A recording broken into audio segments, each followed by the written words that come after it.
शिवपुरी से बड़ी खबर आ रही, जहां पे लग्जरी कार से चरस की तस्करी का मामला 6 करोड़ की चरस के साथ तस्कर गिरफ्तार हुआ है। नेपाल से बताया जा रहा है तस्करी का कनेक्शन। टमाटर से भरे हुए ट्रक में चरस ला रहा था आरोपी। शिवपुरी पुलिस ने नशे के खिलाफ इससे अब तक की सबसे बड़ी कार्रवाई बताई है। पुलिस ने 6 करोड़ की चरस के साथ एक आरोपी को गिरफ्तार कर लिया है।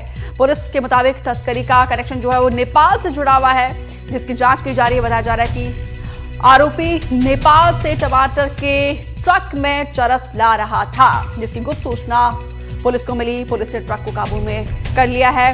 अतुल गौड़ ज्यादा जानकारी के साथ जुड़े हैं। अतुल, पुलिस बता रही है कि अब तक किस नशे के खिलाफ सबसे बड़ी कार्रवाई है। कब ये गिरफ्तारी हुई है, क्या डिटेल्स इसको लेकर, कब ये तस्कर नेपाल से चला था और कहां पे डिलीवरी करना चाह रहा था?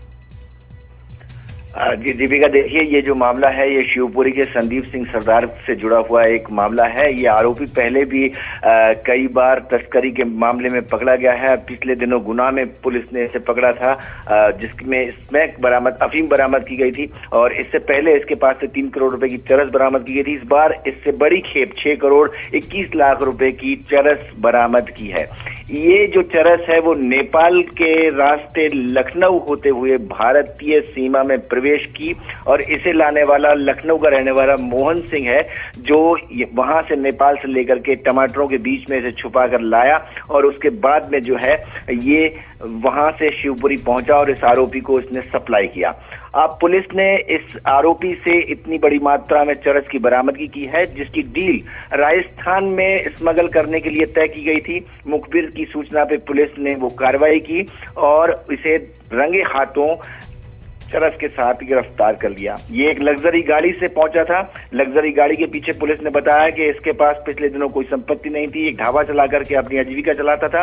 अब पुलिस इसकी सारी संपत्ति की जांच पड़ताल कर रही है कि कैसे इसने इतना सारा रुपया बनाया और कैसे अपनी जिंदगी को लग्जरियस बनाया। साथ ही साथ पुलिस नेपाल से अतुल, 2 सवाल है। एक तो ये कि दूसरे देश से इतने सारे राज्यों को लांघ कर यहाँ पर कैसे पहुंचा है। एक और सवाल ये है कि इससे पहले भी इसके अवैध तस्करी में नशे के लेकर इसका नाम सामने आया, इसके बावजूद इसमें इतनी हिम्मत कहां से आ रही है कि एक बार फिर से ये इतने बड़े नशे तस्करी में ये पकड़ा गया है? बिल्कुल दीपिका, वाजिब सवाल है आपका।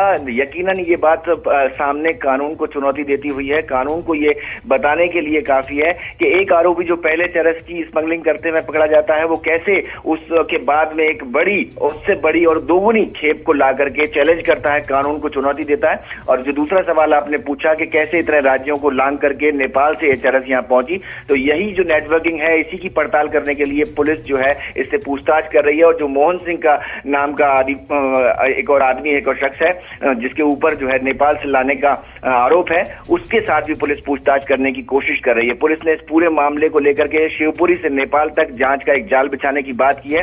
साथ ही साथ जो राजस्थान से डील करने की बात है उसको लेकर भी पुलिस राजस्थान पुलिस के कांटेक्ट में है और उसको लेकर भी पड़ताल आगे बढ़ाने की बात कर रही है। लेकिन कहीं ना कहीं ये जो मामला है, लगातार नशे की खेप शिवपुरी से पकड़ी जा रही है, तो क्या नशे का हब बनता जा रहा है शिवपुरी? ये भी एक बड़ा सवाल है। जी दीपिका, बिल्कुल नेक्सस कितना बड़ा है इस खबर से अंदाजा लगाया जा सकता है और कब कैसे भंडाफोड़ होगा इस पर भी हमारी नजर बनी हुई है। फिलहाल विस्तार से जानकारी देने के लिए अतुल गौड़, आपका बहुत बहुत शुक्रिया।